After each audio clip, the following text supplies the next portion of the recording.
Assalamualaikum warahmatullahi wabarakatuh. Alhamdulillahirabbil alamin, bersyukur kepada Allah. Allahumma sholli ala sayyidina Muhammad, bersolawat kepada Nabi. Hari ini tanggal lupa. Hari ini Kamis 17 September 2020. Alhamdulillah masih sehat, masih berkah. Semoga Anda semua juga begitu ya, sehat dan berkah, amin amin ya rabbal alamin. Ahok membongkar kebobrokan Pertamina. Oke, singkat aja ya. Yang menarik itu dia nyebut kadrun gitu ya. Saya diangkat jadi dirut, kadrun demo berjilid-jilid lansak terus ya.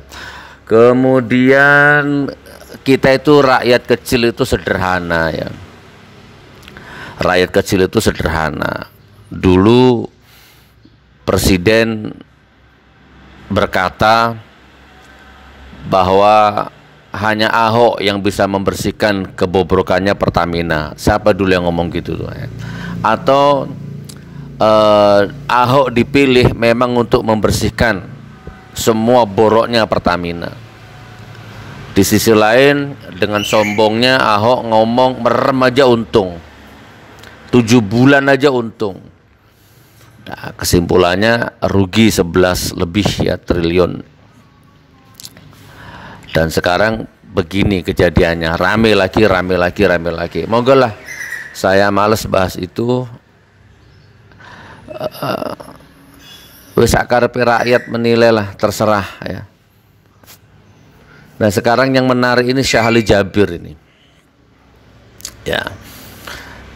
Jadi saya dikirimin video ya, video Syekh Ali Jabir podcast di acaranya Deddy Corbuzier. Panjang ceritanya, tapi kurang lebih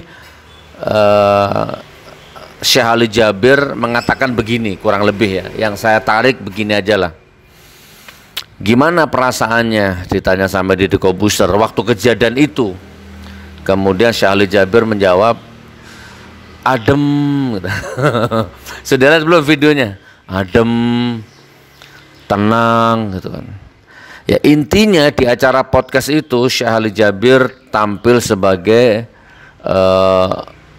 ulama, negarawan yang berjiwa besar gitu kan, yang justru menyelamatkan orang yang akan membunuhnya mungkin, yang menikamnya, akan adem perasaannya, nggak marah gitu kan, pasrah, ikhlas gitu. Sehingga Syekh Ali Jabir begitu wibawanya di acara itu, mulialah hatinya.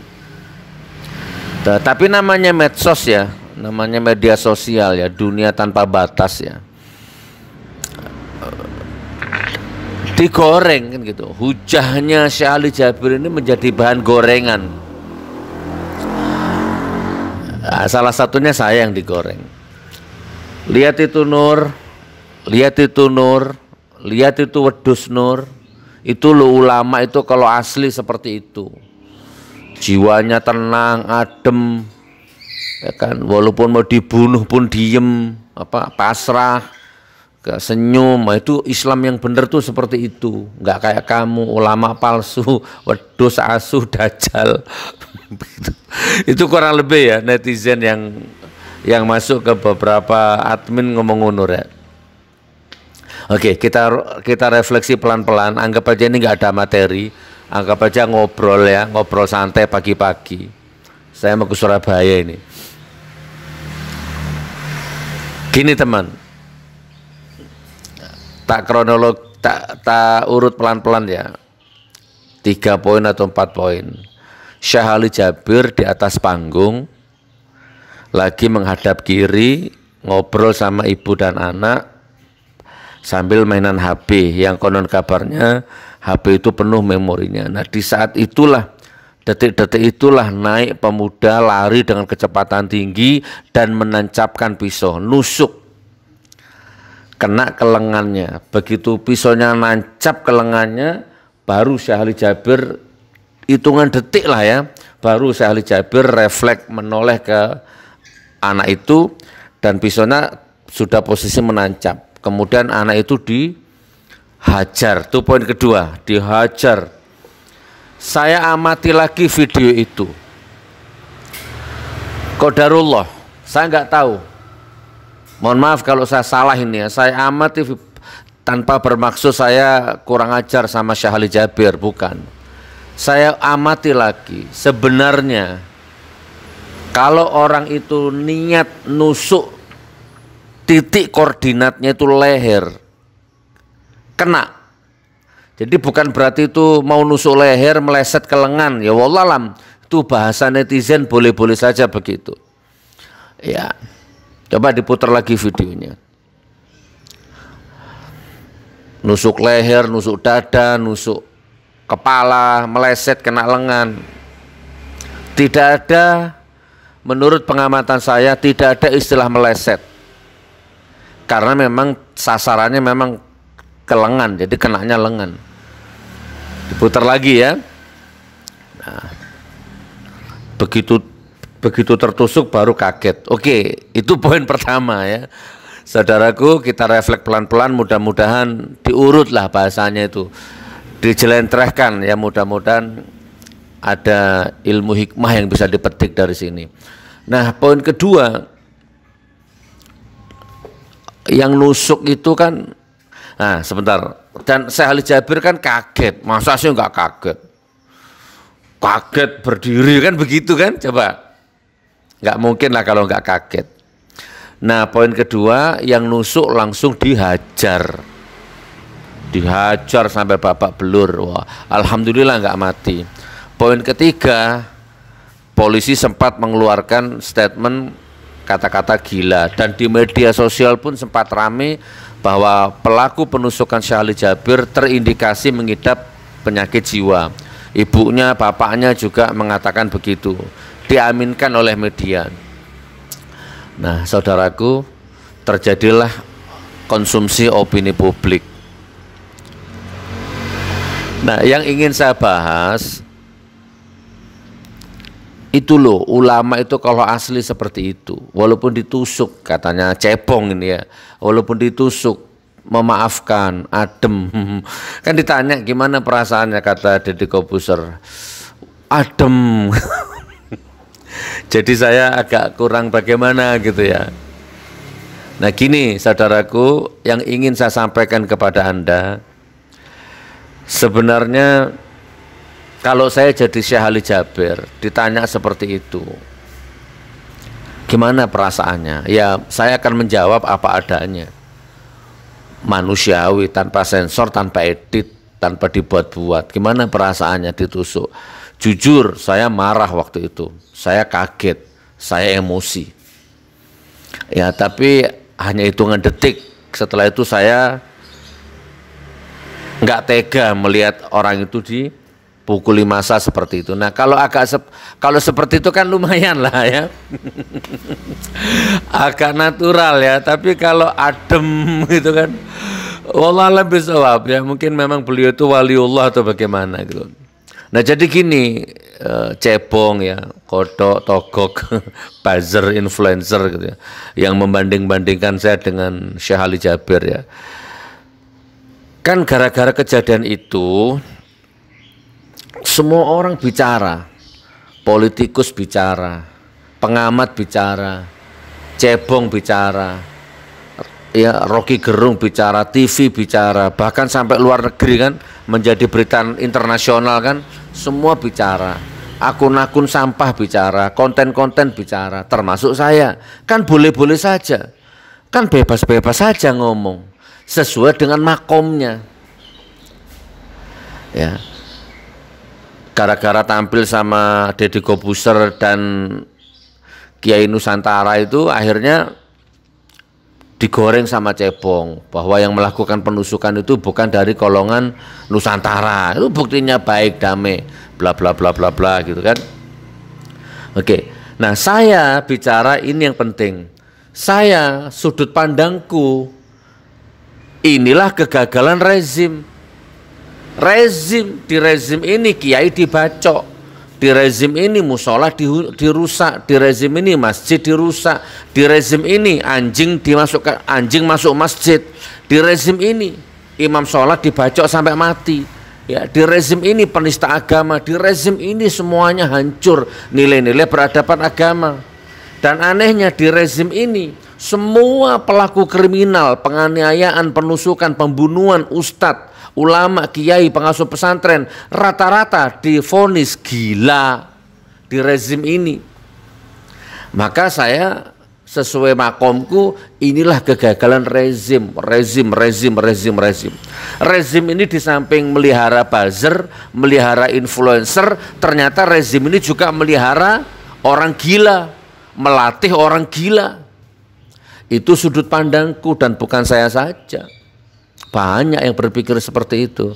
Nah, gara-gara Syekh Ali Jabir di acara podcastnya Deddy Corbuzier ngomong adem, ikhlas, pasrah, maka dimanfaatkan sama cebong. Yang bersangkutan aja sudah adem, ikhlas, kok kamu nur nyalakan rezim. Jadi kalau tahu begini, jadi gini teman, besok lagi begini aja. Perhatikan, saya ngomong Blokosuto aja wes ya. Blokosuto sesuai fitrah manusia, sesuai sunatullah aja. Besok lagi kalau ada ulama, ada kiai, ada ustadz ditusuk orang di atas panggung, jangan langsung dihakimi. Tanya dulu sama ulamanya itu. Misalkan si fulan, misalkan ya, lagi ceramah ditusuk orang, tanya. Pak ulama ikhlas, adem. Kalau ikhlas adem ya udah biarin aja yang nusuk itu, langsung kasih makan, kasih minum, baru serahkan ke polisi. Gitu aja. Apa mau disalahkan orang yang ngamuk waktu itu begitu nusuk Syekh Ali langsung digebukin, dihajar sama orang? Apa kita salahkan itu? Ya enggak juga, untuk semua spontan. Dan spontan itu adalah akhlak, spontan itu adalah sunatullah, spontan itu adalah reaksi natural alami, suci. Begitu lihat ulama ditusuk, ngamuk orang, dipukuli orang itu. Kalau statement Syekh Ali Jabir yang bilang adem, ikhlas, pasrah itu menjadikan hujah kaum munafikin, kaum penjilat, ya udah mending gak usah dipukuli lagi. Tanya dulu besok kalau ada orang ditusuk lagi, ada kiai ditusuk, tanyakan, ikhlas Pak Kiai, adem Pak Kiai. Nggih monggo lek adem, ayo ndak usah dipukul, ndak boleh negara hukum, ndak boleh menhukum sendiri. Udah tuntun aja, bawa baik-baik ke polisi. Terus nanti polisinya mengeluarkan statement gila, ya sudah selesai urusan. Mau gitu. Jadi ndak usah ngomong, saya ndak usah ngomong sudah. Rocky Gerung nggak usah ngomong, pengamat nggak usah ngomong. Orang-orang yang girohnya terpanggil marah karena ada ulama dibacok, itu nggak usah ngomong, diem aja sudah. Polisi mengeluarkan statement gila, ya sudah biarin. Ulamanya ikhlas kok, ulamanya adem kok. Yang dibacok adem, ngapain susah-susah? Hidup itu begitulah, begitulah. Gimana Gus perasaannya sampean waktu ditusuk di atas panggung? Lek saya yang ditusuk, marah saya waktu itu. Hitungan detik emosi saya. Manusiawi karena saya bukan malaikat. Nggak adem, panas saya waktu itu. Tapi alhamdulillah itu hanya hitungan detik, seketika 180 derajat otakku menjadi dingin, saya nggak tega lihat orang itu dihajar massa, maka saya selamatkan orang itu. Walaupun dia berusaha membunuh saya, tapi saya selamatkan orang itu dari amuk massa. Walaupun dia jahat, tapi dia tidak perlu diperlakukan main hakim sendiri. Kalau marah saya, emosi saya, manusia, gitu.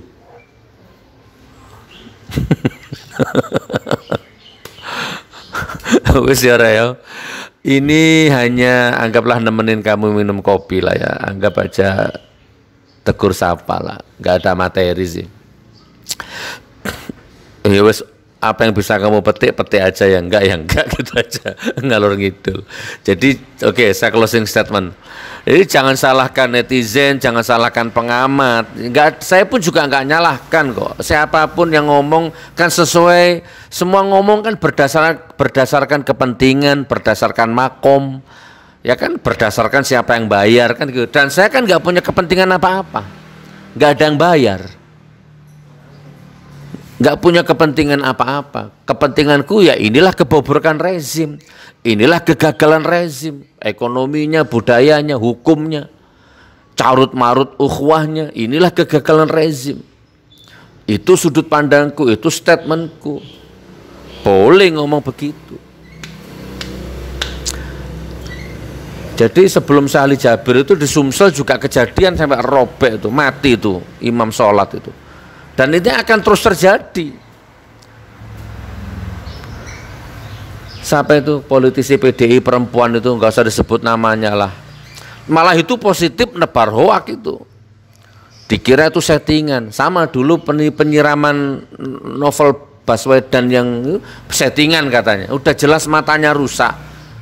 Bisa-bisa bilang settingan. Sekarang pun dibilang settingan. Ternyata yang nusuk adalah kadrun.